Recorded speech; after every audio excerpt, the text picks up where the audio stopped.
Welcome to the DevReady Podcast, where we're helping non-techs build better tech. Today, we're joined by Jeremy Streten, who is from Business Legal Lifecycle. Jeremy, thanks for joining us. Thanks for having me. I'm really looking forward to our chat. Yeah, no, it's going to be a lot of fun. So we're here talking about your journey building tech within a certain industry. We'll dig in a little bit on that. Let's first talk about who you are and a bit about your background, Jeremy. Yeah, so my background is as a lawyer. So I've been a lawyer for about 17 years at the time of recording this, and I really started that journey because I wanted to help people. I wanted to help business owners. I wanted to help them to figure out what they needed to do and help people through their business. And so I developed that as a lawyer and really got to a stage where I didn't want to be a lawyer anymore and was looking to do something else. And that's really what led to generating the business legal lifecycle as a product. So in terms of business legal lifecycle, that's there to basically assist people practicing law to be better at business. Is that the objective here? No, it's slightly different to that. So okay. What it is, it's to help business owners generally to understand what they need to do in their business from a legal perspective. Get it. Which is probably a big hole for most people. Correct. So you start talking legal and lawyers, people get a bit lost, and then it's huge taximeter fees. It's a huge problem, Anthony, because lawyers tend to talk about things in very verbose terms. They tend to pretend like they know everything that other people don't know. But a lot of it can be very easily known if people just have it explained to them in plain English. And so my big frustration was around that. It was around we have this opportunity as lawyers to actually help people, and too often we're more worried about helping ourselves and feeding our own egos. And it's a huge problem in the industry, and one that I'm trying to change through with what I'm building. Yeah, the jargon can get quite confusing, I think. Yes, it can. Finding a good lawyer that you can actually rely on is also a challenge too sometimes, because you need someone that's going to have that personal touch if you're going to work with someone. I'm the guy that deals with, from a legal perspective when he gets the contracts in the core business, and it's fun and games. I just love reading through legal contracts. So let's not go there. But in terms of, so for the business owner, so that is more for someone like myself or someone that's running a business around what their legal rights are or what their maybe contracts are, how to manage those. What are some of the outcomes they might get from this product and what you're actually offering? So what the main product is a SaaS test. We call it a legal assessment report. And you answer about 30 questions. It takes about 10 minutes. And what it does is it produces a report that tells you what you're missing in your business. So the business legal lifecycle is 13 phases of what you should do in your business and when you should do them. And then what we've developed, so I should start, there's a book that I've written about that. And then there's the test, which then goes about identifying what those missing pieces are from your business. What are you missing? Tells you where you are. So it might find you in phase 5, which is protecting intellectual property. And it'll tell you all the things that you're missing in phase 5. It'll tell you all the things that you're missing from phase 4, and then what you need to do in the future. So the value for the business owners, it shows them without having to go to a lawyer and spend thousands of dollars getting basic advice about what they need. It tells them what they need, it tells them what they've missed, and it tells them what they need to do for the future. It really helps them to understand what they need to do going forward in their business. So within the product itself, how did you go about putting that together? Obviously, book came first. Is that where it all started for you in terms of the context of it? Or was it more, were you writing blogs? Where did it all start for you? It really started around a frustration I had around business owners not getting proper legal advice. And so many years before I actually developed the book, my business coach told me I was going to write a book, and I laughed at him and said, what lawyer writes a book for your average Joe? And then I had a few client matters where people, if they just got legal advice up front, they would have solved and saved themselves and other people like millions of dollars. And so I developed this concept of the business legal lifecycle. And when we developed it, I realized that there were 13 phases, there's 13 chapters, and there's a book. Okay. Coming off the back of that, we thought, well, how can we make that more useful for us in our business? So that's where the idea of the SaaS test came up for ourselves in our business. So what we did is we engaged so I'm based in Brisbane, we engaged a local developer up here to help us to build that test as really as an internal test for us. And that's really where it started from. Okay, so from jumping into, let's look a little bit about, I think there's some value here for people that are listening in that are in business or going through building a business in the tech space. What are some of the key things within that process that people want to be aware of during their times in business, and when there might be some loopholes that they need to understand, or what are the steps, basically? Let's talk a bit about those as well. In the software development process? No, in the actual the life cycle. I think let's talk about that for 5 minutes. I'd love to explore that just so people can get their hands around some of the things they may not know in this space. Yeah, I think probably some of the big things are around really understanding what you want in the future. So what are you building this business for? Because there's many different ways to structure a business, and you can set up companies, you can have partnerships, you can have trusts, but you really need to understand what you want so that you can get the best structure for yourself and what you need going forward. So really, it's not really a legal point, but understanding what you want seems to be the foundation point of everything that you do. So really getting a handle about what you want and that will guide where you want to go. Setting up your documentation right with clients and customers is another huge one. So when people start in business, I get it. I've started 4 businesses, and you want to get in there. You want to start doing the work. You want to start helping people straight away. The problem with that is that people do that without any documentation behind them, and that can work well for the first 2, 3, 4 years, but people change, money changes people, and down the track, there could be a disagreement or a misunderstanding between people, and guess what? Nothing's written down. And so it's all based on emails or conversations, and that can cause a lot of problems between business owners. So just having fundamental agreements where you document what the expectations are up front solves so many problems. It's not funny. So they're 2 big ones. Another one is when people are bringing on employees. So if you're bringing on employees, not bringing them on properly, again, that they're really excited, they're bringing on their employee. I get it. I've been there, and so you don't document it properly. And then if something goes wrong with the employee, or that they don't meet an expectation, there's no documentation for you to rely on to enforce your legal rights against them. So that's just a few examples of ones that people get wrong all the time. Yeah, no, that's some good tips for anyone out there that's listening in, that's growing a business or looking to. That's definitely something that you want to pay attention to. So, in terms of when you went ahead and you obviously wrote a book and then building out the tech, what was that process like? What did it look like for you, and how did you go about doing that? Yeah, well, I mean, the first thing I'll say is I had no idea what to do. I actually studied IT out of school, and I was no good at it. That's why I went into law. And I describe myself as having a dangerous level of technical knowledge. I have enough just to break things, and that's about it. So I always give that caveat. For me, it was around really going to someone who put themselves out there as someone who knew what they were doing and had built this kind of thing before, and really getting guidance from them, coming up with a schematic of what we wanted it to look like, what we wanted it to do. We had an idea in our heads that we wanted this thing to identify the blind spots in people's businesses, but really working out what that looked like. There was some other software that I'd seen that was similar, and so I really modeled what in my head it was like onto paper based on what I'd seen from other people, developed the questions and started to work out some basic logic around if they answer this to this, that to this, what does that mean for the end result of the test? So that's really where we started. Okay. And we actually, over a long period of time, mapped out quite a lengthy document, just a Word document that had all those details in it. Yeah, get it. So in that process there, did you go about drawing out a plan? So did you plan it all first, or did you just jump straight into build? What was the process there? Oh, we jumped straight into build. Sorry. I was going to say, how'd that work out? not the great. Well, I mean, it worked, but it was a long and drawn out process that was frustrating for all parties. So we just jumped in, and we had an idea about what we wanted, and it didn't necessarily align with what the developer thought we wanted, and we didn't. I put my hand up and own it that we didn't. Neither side communicated that well. We did get a minimum viable product, but it wasn't the great thing that I was hoping it would be. Okay. Now, so there wasn't a process up front from the developer to take you through and understand exactly what you're after, what it's going to look like.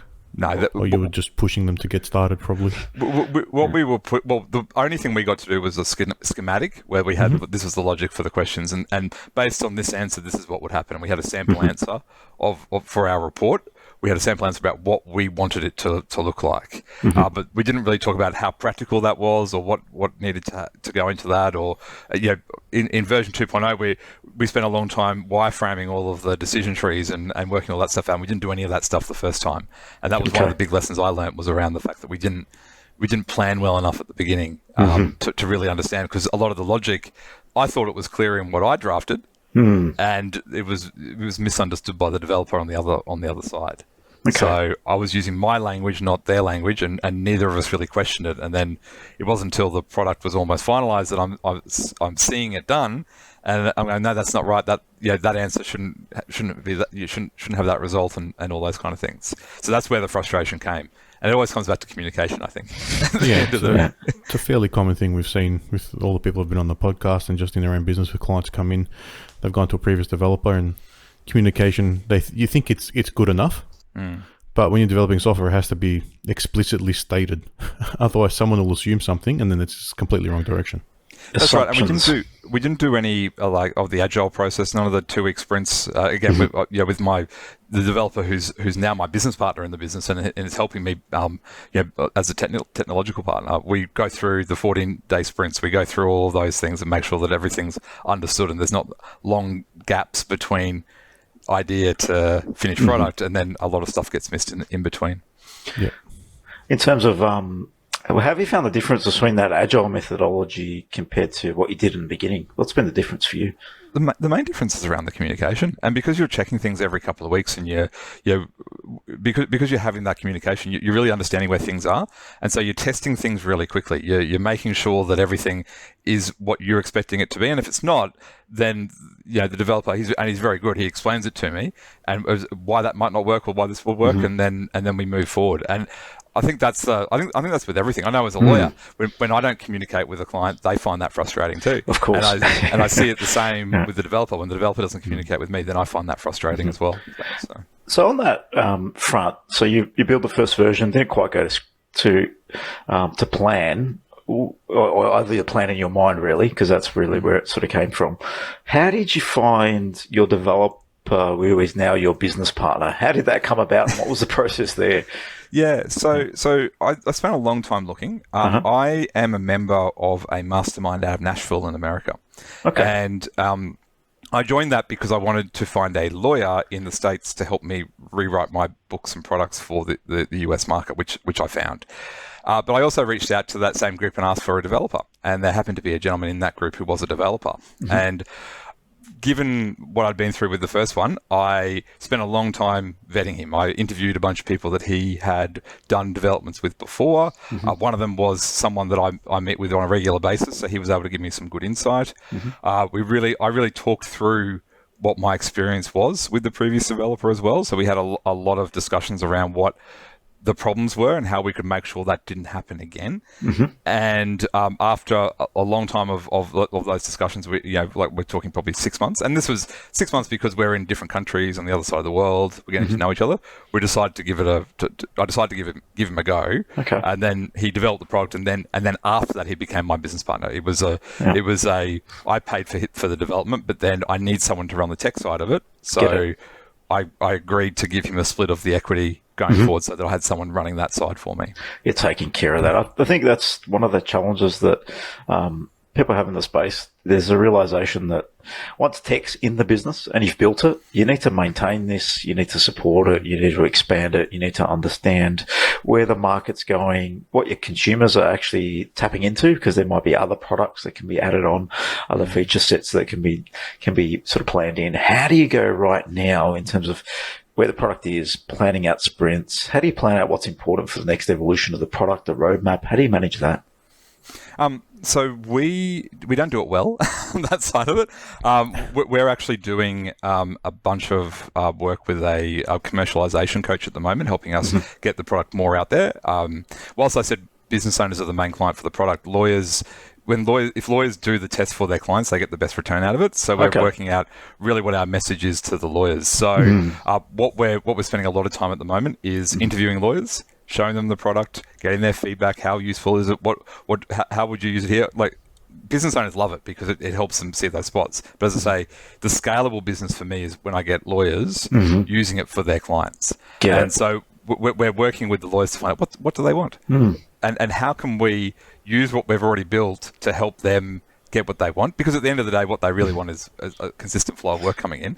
This gives that to them, so we want to show them that and then help them build that out. So as far as those pieces go, it's a iterative process of watching what feedback we get, talking to the lawyers in particular, finding out what else we could do that would be useful for them, then figuring out how cost effective it is to build it, and then build it after that. At what point did your target market change? Because clearly that's changed in the evolution of the product. Has that impacted the direction of the product, the way it's used? What has that done? Yeah, so the first part of the question about when did it change? It really changed. So in 2018, we won for version 1, we won the Queensland Law Society Innovation in Law Award. Yeah, we were super stoked about that. And it was at that point we realized that we had something that it wasn't just useful for us, it was useful for other lawyers as well. And so really it was around that, so about the beginning of 2018, that we went, you know what, this is something that lawyers can find useful. And the reason for that change was also because I went, as a business owner, you do a test one-off and you'd see the result and then it tells you what to do. And you might do another one in a year's time. But from a recurring profit model, which is what... that's what we're trying to achieve in this world, right? we all want that. The business owner is not going to really give that to us. We're building some education platform along with it to get that. But really the lawyers were where it was at for the development. And when I thought about what my why is, what I want to try and achieve with this product, and that's to make legal advice accessible for all SMEs around the world.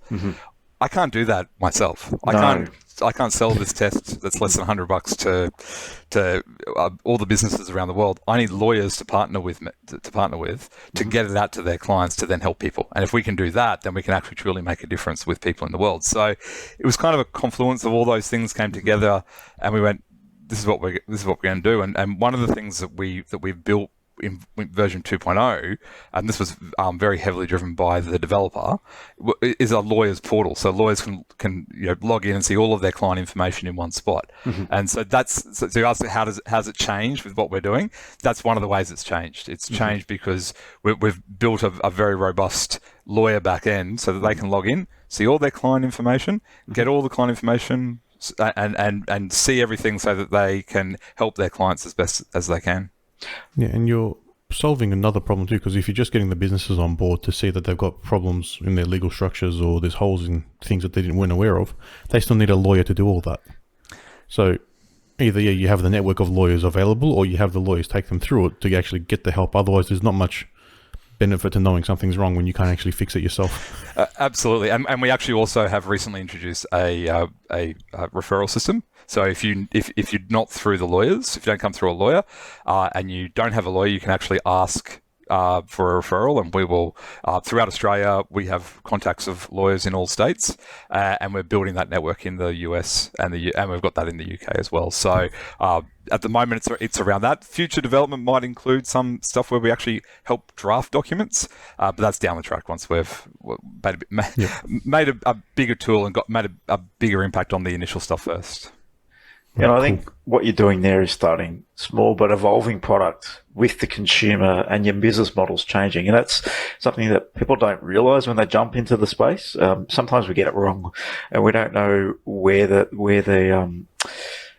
the best way to market. In the end, it's a business, right? It's the tool's a tool that delivers the outcome, but how to get it in the hands of more people. And I think, it's interesting the way the model's flipped when you're going back to lawyers to help you get it into the hands of more businesses. It makes sense because they're dealing with the businesses directly, and they can obviously get the value to find the holes and help their customers along the journey too, because in the end, they're also there to help. So I think that's quite an interesting point where people need to realize that sometimes you might make a product and your customer can change.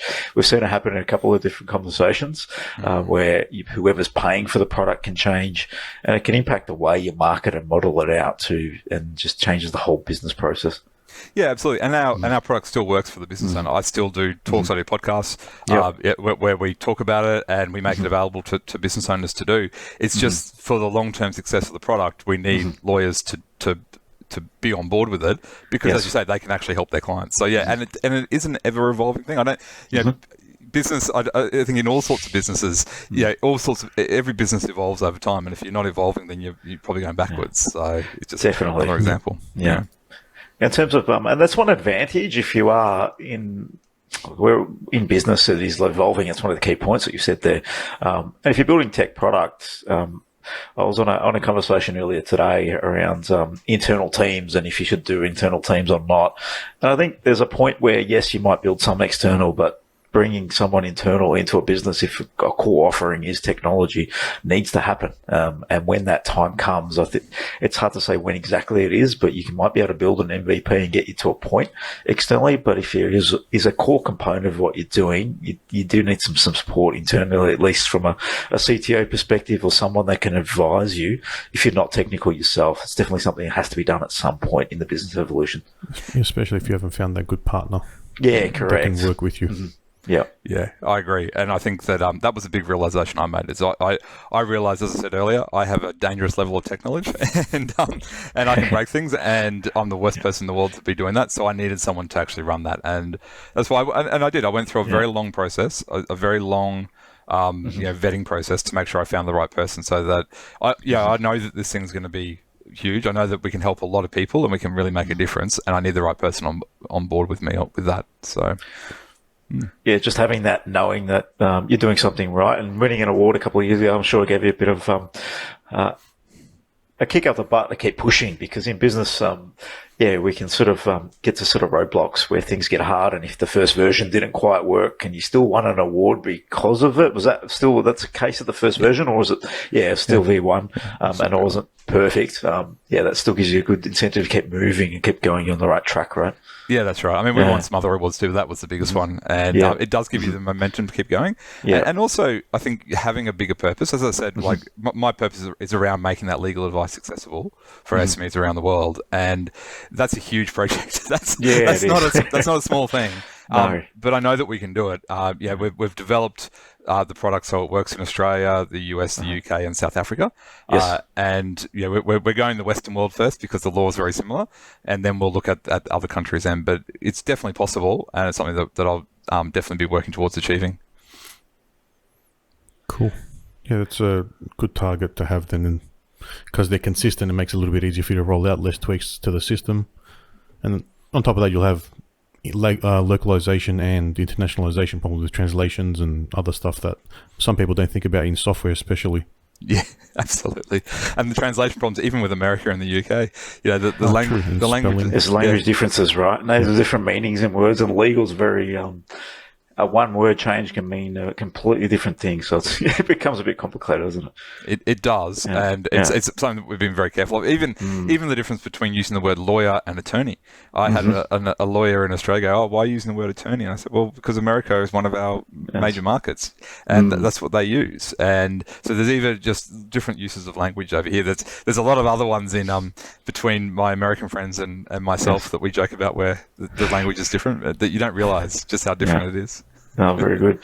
So based on your journey thus far and where you've gone, if you were to go to Jeremy, who started out on this journey of building a little bit of a tech component of business, what would you advise him, and what are a couple of tips that you'd give him along the way and say, do this first? I think it's around finding a tech partner rather than just try and engage someone to do it. I know people even now who engage someone to build their tech product, and that's great, but they should be a partner. And you can partner with all sorts of people, but I think I would tell myself I need a tech partner because I need to know that they're invested in what we're doing. And it's still going to cost you money, and it's not about saving money. It's about having someone in the long term so that you can develop it going forward. So that's the first thing. I'd also say don't sweat the small stuff. That's probably just good life advice, really. Yeah, it is good life advice. I agree. If it takes an extra week, no one knows. If something is delayed because of a reason outside your control, no one else knows. And you want it to be perfect. You want it to achieve everything you want it to achieve, and it's okay that it doesn't, because no one else knows that that's the case. Yeah. I'm a bit of I'm a lawyer, so I'm a bit of a perfectionist when it comes to a lot of things, and I've had to change that mindset so that just to be wary that things do change. And I think just In getting those- things out there too at some point is was that, In important. those Yeah. first days, when you were looking for the person to develop it for you, were you going around doing what I call quote shopping and trying to find the cheapest, or are you trying to find someone who's going to deliver something that you thought would provide you the value you needed? Definitely the second one. I wasn't quote shopping. I contacted people that I knew and people in the tech industry who I knew built software. And the person that I chose had some experience in what they were doing, but they probably didn't have the experience exactly with what we needed. And as I said, that's just as much on me as it is on them. And what I needed was a partner. To build to build the business that I want to build, I needed a partner. I couldn't just have someone do it. So I'm certainly not a fan of looking around, price shopping for the cheapest quote, because you get what you pay for. Yep, the same applies for lawyers too, Squiley. Yes, same applies in every industry, right? Absolutely. And so no, it was definitely around, who do I know who can do this? And it just didn't work out. And I learnt my lessons, and I lost a couple of years, but onwards and upwards, right? That happens. It's a lesson you learnt from, at least, and you've moved forward in the right direction. Exactly. Generally, whenever we have people that we talk to and they've done that quote shopping, it's generally like you're almost comparing apples to oranges. You can't even compare two quotes directly, just because the person you're talking to is providing you from their perspective or the way they would implement it, which is different to the other person's understanding of what you have asked them to do. That's right, and that's where the 2 weekly, the checking in every 2 weeks, that agile approach just works so much better, because you don't have those misunderstandings. I think one of the things we talk about is clarity. That's important from everybody that's involved in a project. It's pivotal to success, really. So if you're clear on where you're going, that's one thing, but you need your developer to be clear on where you're going. You need key stakeholders to all be getting clear and getting buy-in. If you don't have that, you can get sort of stuck between a communication gap. So it's on everybody to make sure everybody's clear. And I think that's one of the key things in a tech project, or any project for that matter, because they can be quite complex and processes can get complicated. So clarity is one of the things we talk about as being pivotal to any project success. And the only way you get there is by communication and documenting and making sure everyone's on the same page. And it might mean hours and hours of talking in workshops, but that's money well spent, because it can save you that sort of 2-year gap if you get it right from the get-go. Yeah, couldn't agree more. It's you put the work up front, and as I said earlier, like putting the work into, say, building wireframes and really understand the logic really gave the clarity that we didn't have before. And we invested hours and now days in that process, but it saved a lot on the back end. And a lot of that was done because I explained my frustration with the first process to the second developer, and we were able to build it so that didn't happen. And it's a good lesson for everyone listening to just follow that process and take the time. It's like anything, prepare. One of the things we're talking about that, it's very easy to be a lot agile at the beginning. So talk about this a little bit from an agile perspective, especially when you're working on bigger projects. Someone may not be able to be as agile within a project. They might need budgets. But if you can get agile at the front and plan agilely and design agilely, communicate with your end users, get the right feedback early, so your planning is at a point where, at least at an MVP level, you've got a bit of a clear path. Some things may change, and that's okay, but you want to get to a point where you've actually answered a lot of the questions up front. It's easy to jump into an agile project, but in reality, if you don't know where you're going, it becomes a quite messy one too. If you just jump straight in and start building. And I think, people sort of can get a little bit lost in what agile can mean. Be flexible in your development, but also be as thorough as humanly possible on some planning, and be very agile in that model and keep working and evolving, so you get get closer to the right product up front, because there's no guarantees in anything, but you'll get clearer from the get-go if you do that. I think to understand that it will change, as we said earlier, understand that it will change, and that's okay. That happens in life and business and everything. So just be ready for that, and just not get caught up with if there's a problem, and just know that it will sort itself out, and it'll be fine. Just work through that. I think that's the big lesson. You'll never be able to plan for everything. No, it doesn't really happen, and it's a learning thing, right?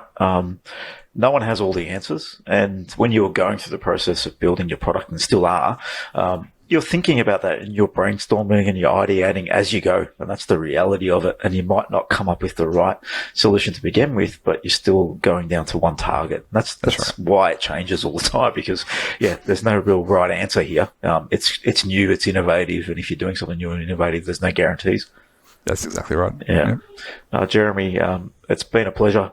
Thanks for joining us on the DevReady podcast today, talking about your journey thus far. And if anyone wants to learn about your product, I think it can help a lot of businesses out there. How can they find out about it? If they want to check out, if they go to businesslegallifecycle.com/DevReady, we've put together a page with some of our information there and a 50% discount to take the test and check it out and see how it works for their business, especially for your listeners. Yeah, they can see how what we've built as far as a tech product goes, and also get some advice from themselves as well, which would be handy. That sounds really good, Jeremy. We'll share that out, clear with the show notes, and share out the page. So I really appreciate you coming on the podcast and talking today. So thanks for joining us, Jeremy. Thanks very much.